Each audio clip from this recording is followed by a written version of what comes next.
Episode 2 की starting में हमें नाइट को दिखाया जाता है जो कि वापस थाईलैंड आ गया था। दूसरी तरफ मून ने भी अपनी सज़ा पूरी कर ली थी और वो जेल से बाहर आ गई थी। जेल के बाहर आकर मून बहुत ही ज़्यादा खुश होती है और वो वहाँ से टैक्सी लेकर एक घर के बाहर आती है। वो उस घर को देखकर बहुत ही खुश हो गई थी बिकॉज़ वो मून का ड्रीम हाउस था जिसमें वो अपने बॉयफ्रेंड पिकॉन के साथ रहना चाहती थी।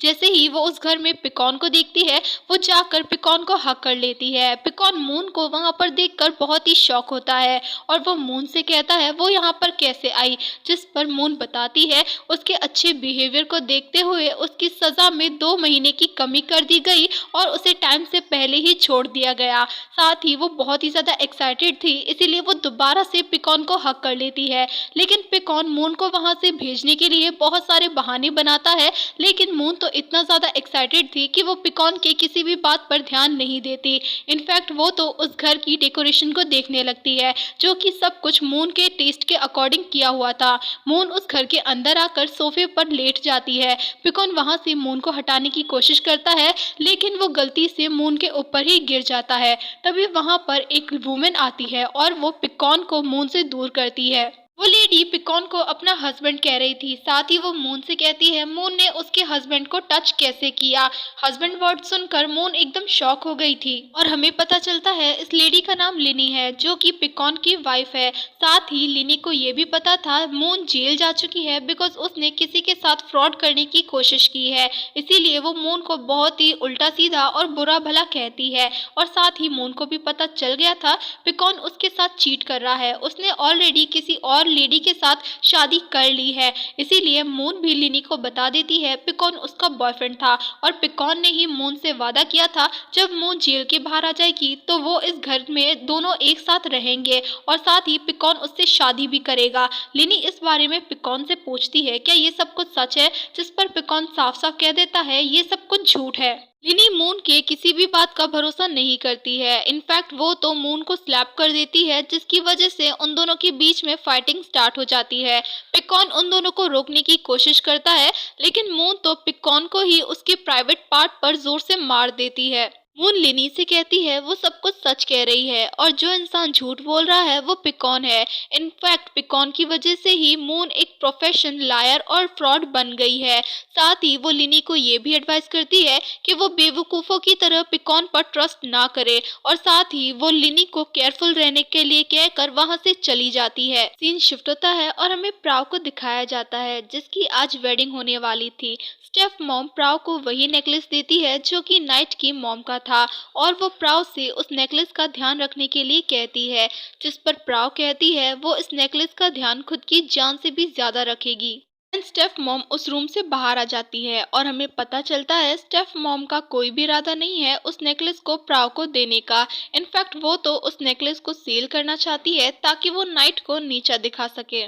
स्टेफ मॉम के जाने के बाद प्राव उस रूम में अकेली होती है। तभी वहां पर उससे मिलने के लिए नाइट आता है। नाइट को देखकर प्राव शॉक होती है और वो नाइट से कहती है वो वापस कब आया, जिस पर नाइट प्राव को बताता है वो आज ही थाईलैंड वापस आया है बिकॉज वो प्राव को उसकी वेडिंग के लिए पर्सनली कॉन्ग्रेट्स कहना चाहता है।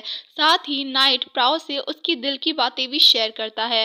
वो कहता है वो प्राव को काफी लॉन्ग टाइम से इस वेडिंग गाउन में देखना चाहता था, लेकिन आज नाइट वो इंसान नहीं है जिससे प्राव की शादी होने वाली है। प्राव नाइट की बातें सुनकर बहुत ही ज्यादा इमोशनल हो जाती है। नाइट प्राव को किस करने के लिए आगे बढ़ता है और जैसे ही उसे मौका मिलता है वो प्राव से उस नेकलेस को ले लेता है। साथ ही नाइट प्राव के मुंह में कपड़ा डालकर उसे एक चेयर के साथ बांध देता है बिकॉज नाइट नहीं चाहता था प्राव जैसी लड़की उसकी मॉम का नेकलेस पहने, बिकॉज प्राव जैसी लड़की उसकी मॉम का नेकलेस पहनना डिजर्व नहीं करती है। ये सब कुछ करने के बाद नाइट फुल टेंशन में उस रूम से चला जाता है। दूसरी तरफ स्टेप ब्रदर को भी पता चल गया था नाइट वापस से थाईलैंड आ चुका है और वो प्राव से भी मिल चुका है। ये जानने के बाद स्टेप ब्रदर उस रूम की तरफ जाता है जहाँ पर सिक्योरिटी से पूछने पर उसे पता चलता है नाइट ऑलरेडी वहाँ से जा चुका है।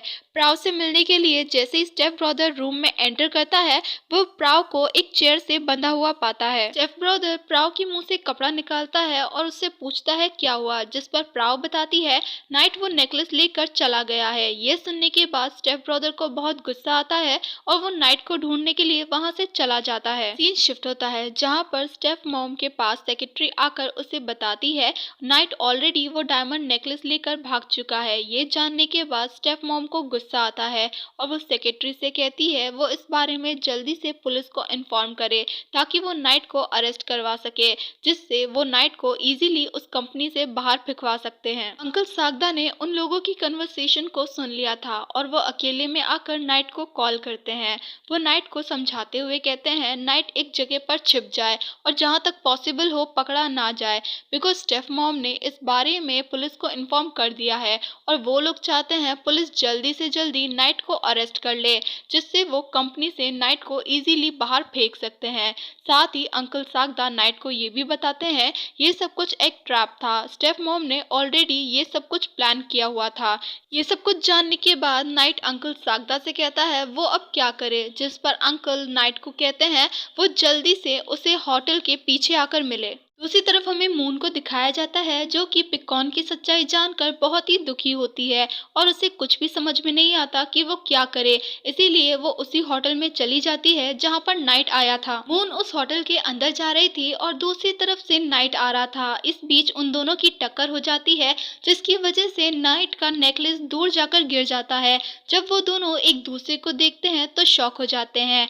मून नाइट को मारने लगती है और उसे ब्लेम करने लगती है कि मून के साथ जो कुछ भी हुआ है वो सब नाइट की वजह से हुआ है। नाइट मून को इग्नोर करके वो नेकलेस ढूंढने लगता है, लेकिन वो नेकलेस मून को मिल जाता है। मून उस नेकलेस को नाइट को बताती है तो नाइट मून से उस नेकलेस को छीनने की कोशिश करता है, जिसमें वो कामयाब भी हो जाता है।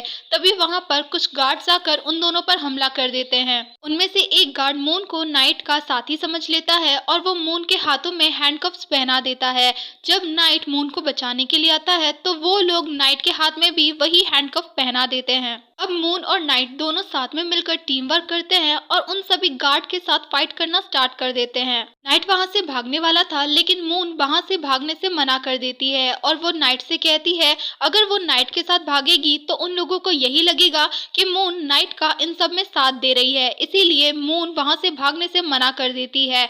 तो बेचारे नाइट के पास कोई ऑप्शन नहीं रहता और वो मून को कैरी करके वहां से भागने लगता है। इसी बीच वो दोनों नीचे गिर जाते हैं तो मून वहां पर हेल्प के लिए चिल्लाने लगती है। नाइट मून को चुप कराने के लिए उसके माउथ को अपने हैंड से कवर कर देता है। तभी वहां पर अंकल सागदा अपनी कार लेकर आते हैं। अब मून वहां से जाना नहीं चाहती थी, इसीलिए अंकल सागदा का एक मैन नाइट की हेल्प करता है मून को कार के अंदर डालने में। इसी बीच मून अंकल सागदा को बताती है वो ऑलरेडी जेल जा चुकी है और इस बार वो इनोसेंट होकर नाइट की वजह से जेल नहीं जाना चाहती, जिस पर अंकल सागदा मून से कहते हैं मून उन पर बिलीव करे, मून को कुछ भी नहीं होगा। दूसरी तरफ स्टेप ब्रदर भी नाइट को ढूंढता हुआ होटल के बाहर आ जाता है और वो अंकल सागदा की कार में नाइट को देख लेता है। स्टेप ब्रदर अपने आदमियों से कहता है वो अंकल सागदा की कार को फॉलो करे। सीन शिफ्ट होता है और हमें अंकल सागदा को दिखाया जाता है जो कि कार में नाइट को बताते हैं स्टेप मॉम ने नाइट की कंप्लेंट पुलिस में कर दी है और साथ ही वो ये भी कहते हैं उन्हें इस टाइम पे एक ऐसे आदमी की जरूरत है जो नाइट को सेफली इस जगह से दूर लेकर जाए, और इस बारे में वो अपने एक मैन से भी बात करते हैं।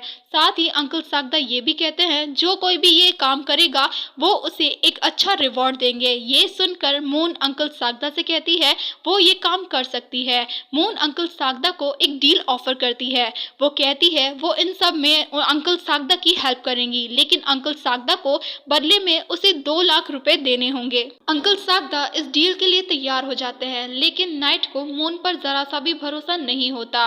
वो अभी भी मून पर डाउट कर रहा होता है।